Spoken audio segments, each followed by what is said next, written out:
നല്ല തണുപ്പാ, അടിപൊളി തണുപ്പ്. आपका फेवरेट प्लेयर कौन है? कोहली. विराट कोहली.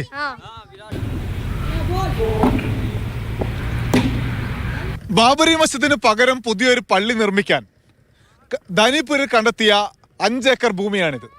ഇവിടെ പള്ളിയുടെ നിർമ്മാണ പ്രവർത്തനം ഒന്നും തുടങ്ങിയിട്ടില്ല ഇത്രയും വർഷമായിട്ടും. കുട്ടികൾ ക്രിക്കറ്റ് കളിക്കാനാണ് ഈ സ്ഥലം ഇപ്പോൾ കാര്യമായി ഉപയോഗിക്കുന്നത്.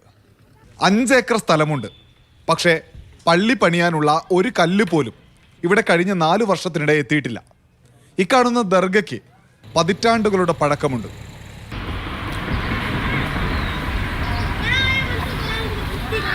₹300 കോടി ചിലവിൽ പള്ളിയും സാമൂഹ്യ അടുക്കളയും ആശുപത്രിയും നിർമ്മിക്കാനായിരുന്നു ട്രസ്റ്റിന്റെ ആലോചന. എന്നാൽ 40 ലക്ഷം രൂപ മാത്രമേ ആദ്യഘട്ടത്തിൽ പിരിച്ചു കിട്ടിയുള്ളൂ. പള്ളിയുടെ ആദ്യത്തെ പ്ലാൻ കഴിഞ്ഞിടയ്ക്ക് മാറ്റി. എല്ലാവർക്കും വികസനം എന്ന് പറഞ്ഞിട്ട് ഞങ്ങളെ എന്തേ പരിഗണിക്കുന്നില്ല എന്ന് ചോദിക്കുന്നു ധാനിപൂരിലെ ഒരു വിഭാഗം. सबका साथ सबका विकास कह रहे हैं. ये सबका साथ सबका विकास है. ये सबका साथ सबका विकास जब होता, जब आते तुम मनाते, आते हम मनाते, तो कोई दिक्कत ना होती, सब भाईचारे रहते, कोई मामला ना होता. ये तो एक तरफा फैसला हो गया है. നിരാശ മറച്ചു വെക്കപ്പെടുന്നില്ല.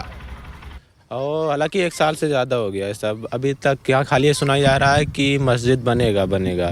बाकी लोग आते हैं, न्यूज़ वाले आते हैं, प्रेस वाले आते हैं, अपना काम करके चले जाते हैं. हम लोग यहीं आसपास रहते हैं, घर है तो आते हैं, देखते हैं.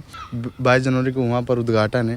यहाँ 19 जनवरी 2018 से आज देखो 2024 हो गया, आज भी यहाँ मतलब कुछ हुआ नहीं अभी तक. ഇനിയും 7 വർഷമെങ്കിലും എടുത്ത് പള്ളിയുടെ പണി പൂർത്തിയാക്കാൻ കഴിയൂ എന്ന് വ്യക്തമാക്കുന്നു ചുമതലക്കാരായ ഇന്തോ ഇസ്ലാമിക് കൾച്ചറൽ ഫൗണ്ടേഷൻ. ധാനിപൂരിൽ നിന്ന് വൈശാഖ് ജയപാലിനൊപ്പം അനൂപ് ദാസ്, മാതൃഭൂമി ന്യൂസ്.